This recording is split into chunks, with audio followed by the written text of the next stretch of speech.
Assalamualaikum warahmatullahi wabarakatuh. Sebelumnya izinkan kami untuk mempresentasikan hasil diskusi kami dari tugas yang telah Bapak berikan. Tapi sebelum itu, kami akan memperkenalkan anggota kelompok kami. Jadi yang pertama itu ada saya, Mbak Serius, kemudian yang kedua ada Mutmainah Nurul Irsyad, yang ketiga ada Andi Noval Cingkara, dan yang keempat ada Muhammad Reza. Tanpa perlu berlama-lama lagi, jadi langsung saja. Jadi startup yang kami pilih yaitu sesuai yang tampil di layar, yaitu Amanah Fintech Syariah.id. Jadi Amanah ini adalah finansial teknologi syariah yang pertama di Indonesia. Jadi dia itu sudah berdiri dan beroperasi sejak 3 Desember 2019 hingga saat ini. Kemudian adapun profil dari Amanah ini. Jadi Amanah adalah startup fintech syariah yang beroperasi dalam sektor peer-to-peer lending yang berbasis syariah. Jadi startup ini berfokus pada pembiayaan untuk usaha mikro kecil UMKM dan usaha mikro kecil menengah UMKM melalui sistem penggalangan dana atau crowdfunding syariah. Kemudian adapun model layanannya. Jadi modelnya itu menjadi perantara antara pemberi dana atau investor dengan penerima dananya yaitu UMKM tanpa adanya sistem bunga atau riba. Kemudian legalitas. Amanah ini sudah terdaftar dan diawasi oleh Otoritas Jasa Keuangan atau OJK. Jadi sudah aman di Indonesia. Mengikuti fatwa DSN MUI nomor 117 garis miring DSN strip MUI garis miring 2 garis miring 2018. Kemudian tujuan dari amanah ini, jadi tujuannya itu membantu UMKM mendapatkan modal dengan skema yang sesuai syariah dan bebas dari unsur riba, gharar, dan maisir. Jadi ini adalah CEO dari Amanah, namanya itu Lutfi Adiansyah. Adapun model bisnis yang digunakan oleh Amanah, Amanah menerapkan model bisnis peer-to-peer lending syariah yang berarti mereka tidak memberikan pinjaman langsung, tetapi hanya memfasilitasi pertemuan antara investor dan UMKM. Jadi dia cuma menjadi perantara, jadi dia tidak ikut campur langsung dalam transaksi. Adapun akad yang diterapkan, jadi Amanah ini menerapkan dua akad. Yang pertama yaitu musyarakah. Nah, ini pendanaannya bersama dan di mana investor dan UMKM itu berbagi modal serta keuntungan dan kerugian sesuai dari porsi yang diberikan. Kemudian ada mudharabah, yaitu di mana investor menyediakan modal 100%, sedangkan UMKM itu sebagai pengelola usaha mendapatkan bagi hasil dari keuntungan. Adapun akad dalam transaksi. Jadi, kenapa tadi ada dua yang diterapkan? Jadi sebelum dana diterima oleh UMKM, jadi investor dan UMKM itu melakukan kesepakatan untuk menggunakan akad apa yang akan digunakan. Jadi akad ditetapkan sebelum dana diberikan kepada UMKM. Jadi ini tergantung antara investor dan UMKM-nya ingin memilih musyarakah atau mudharabah. Kemudian investor mengetahui kemana dananya dialokasikan serta besaran bagi hasil yang akan diterima. Kemudian Amanah hanya bertindak sebagai perantara seperti saya ucapkan sebelumnya dan tidak terlibat langsung dalam transaksi keuangan karena dia cuma menjadi perantara karena dia memakai sistem peer-to-peer lending syariah. Kemudian mengenai transparansi dan keadilan. Jadi setiap transaksi itu memiliki dokumen legal dan perjanjian tertulis antara investor dan UMKM. Kemudian keuntungannya itu dibagi secara proporsional sesuai dengan perjanjian awal. Kemudian jika usaha mengalami kerugian, maka investor juga ikut menanggung sesuai dengan kesepakatan awal. Kemudian saya akan berikan selanjutnya kepada Mutmainah Nurul Irsyad untuk melanjutkan presentasinya. Baik, terima kasih atas kesempatan yang diberikan. Baik, selanjutnya saya akan menjelaskan dan juga memaparkan hasil materi yang telah kami diskusikan, yaitu tentang keuntungan. Nah, yang pertama adalah biaya administrasi, yaitu ujrah MITS-nya. Yang pertama adalah Amanah mengambil fee standar atau yang disebut adalah ujrah dari setiap transaksi pendanaan yang berhasil. Dan selanjutnya fee ini tidak bersifat riba, tetapi sebagai imbalan atas jasa perantara. Dan selanjutnya juga ada kemitraan dengan lembaga keuangan syariah. amanah bekerja sama dengan BMT atau KSPPS, yaitu Baitul Mal wa Tamwil atau Koperasi Syariah yang membantu proses kurasi UMKM. Dan yang ketiga adalah proses layanan tambahan. Amanah menyediakan layanan tambahan bagi investor untuk menganalisis risiko investasi dan mendapatkan informasi mendalam tentang proyek yang akan didanai, yang mana di sini mitra amanah ini akan memeriksa kelayakan dari uh, yang meminta dana untuk mengajukan, yaitu UMKM itu, yang akan memeriksa apakah kelayakan itu terpercaya atau tidak dan lain-lain. Ketika sudah terpercaya, maka akan diiklankan di amanah ini atau diajukan pembutuhan dananya di amanah ini.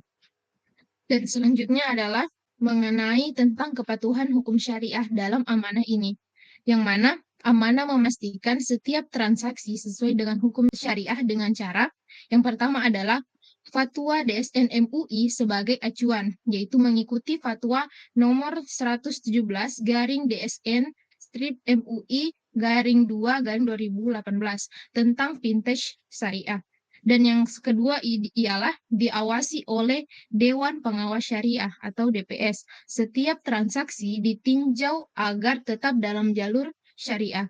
Dan selanjutnya adalah tidak ada unsur riba, gahar, dan maisir, yaitu semua akad yang digunakan jelas, adil, dan juga tidak bersifat spekulatif. Dan yang terakhir adalah dokumentasi akad transparan. Investor dan UMKM menerima dokumen lengkap terkait transaksi yang dilakukan. Dan selanjutnya adalah mengenai tantangan dalam penerapan akad di bisnis digital, yaitu yang pertama minimnya literasi keuangan syariah, yaitu edukasi kepada investor dan juga UMKM mengenai akad syariah dan cara kerja P2P lending halal. Jadi pentingnya edukasi baik itu berupa seminar ataupun pertemuan antara mitra dengan UMKM-nya untuk memberikan edukasi baik dari segi penggunaan akad syariahnya dan juga cara kerja dari misalnya seperti amanah ini. Dan yang kedua adalah risiko gagal bayar dari UMKM. Proses seleksi ketat melalui BMT atau KSPPS sebagai lembaga kurasi yang memastikan bahwa memang dari UMKM ini memang layak untuk melakukan penjualan dan juga pengajuan dana berdasarkan apa yang akan ia lakukan dan diperlukannya di pasar saat ini. Dan yang ketiga adalah kurangnya kepercayaan investor, transparansi laporan keuangan, sistem tracking dana, serta fatwa DSN MUI sebagai panduan hukum. Dan yang keempat adalah regulasi yang ketat, memastikan selalu patuh terhadap POJK nomor 77 garing 2006 dan fatwa DSN MUI. Dan yang terakhir adalah persaingan dengan vintage konvensional, karena amanah ini termasuk vintage syariah yang menggunakan teknologi digital dan yang mana mengedepankan manfaat sosial dan spiritual dalam berinvestasi melalui ekonomi syariah. Dan selanjutnya adalah mengenai yang terakhir, sebagian terakhir adalah kesimpulan, yaitu amanah ialah P2P lending yang menyalurkan dana ke kegiatan yang lebih produktif, yang bersifat halal atau syariah, yang menerapkan beberapa akad seperti akad musyarakah dan mudharabah. Dan yang terakhir itu adalah rekomendasi. Yang pertama adalah meningkatkan literasi keuangan syariah, mengadakan seminar, webinar, dan juga konten edukatif tentang investasi halal. Dan yang selanjutnya memanfaatkan teknologi blockchain untuk meningkatkan transparansi transaksi dan laporan keuangan. Dan selanjutnya mengembangkan produk syariah baru seperti instansi wakaf produktif atau tabungan haji berbasis vintage. Dan yang terakhir adalah memperluas kolaborasi, yaitu bekerja sama dengan bank syariah dan marketplace halal untuk menjangkau lebih banyak pengguna. Dan let's do something for Indonesia Bright Future. Itulah salah satu visi dari amanah ini. Baik, saya kembalikan ke moderator. Kemudian kami akan melanjutkan ke bagian diskusi pertanyaan.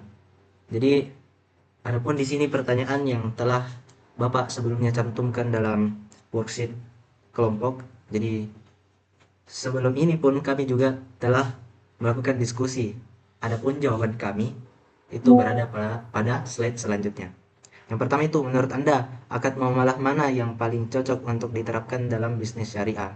dari hasil diskusi kami menyatakan bahwa tidak ada satupun akad muamalah yang cocok untuk semua bisnis digital syariah. Karena setiap model bisnis itu memiliki karakteristik dan kebutuhan yang berbeda. Maka akad yang tepat harus disesuaikan dengan jenis bisnis yang dijalankan. Jadi akan aneh jika akadnya itu tidak sejalan dengan kebutuhan bisnisnya. Tapi adapun akad, sebenarnya ada juga akad yang cocok, tapi ini berlaku untuk startup yang sudah besar, yang dimana startupnya itu sudah berkembang dengan pesat, sudah besar. Akadnya itu akad musyarakah dan mudabarah, karena ini adalah akad yang sesuai untuk kondisi seperti ini. Kemudian adapun mengapa musyarakah dan mudarabah ini cocok untuk startup yang besar. Yang pertama, musyarakah itu kemitraan modal bersama. Jadi investor dan startup itu bisa berbagi modal dan keuntungan dan juga kerugian secara adil. Kemudian ada mudharabah atau kemitraan profit sharing. Jadi eh, investor memberikan modal 100%, sedangkan startup mengelola bisnis. Kemudian keuntungan dan kerugian itu dibagi berdasarkan kesepakatan dan kontribusi yang dilakukan antara kedua belah pihak. Nah, kenapa ini masyarakat dan mudabara cocok? Karena ini dia relevan untuk startup yang besar. Karena startup yang sudah berkembang besar itu pasti butuh modal besar juga untuk ekspansi tanpa perlu menggunakan riba.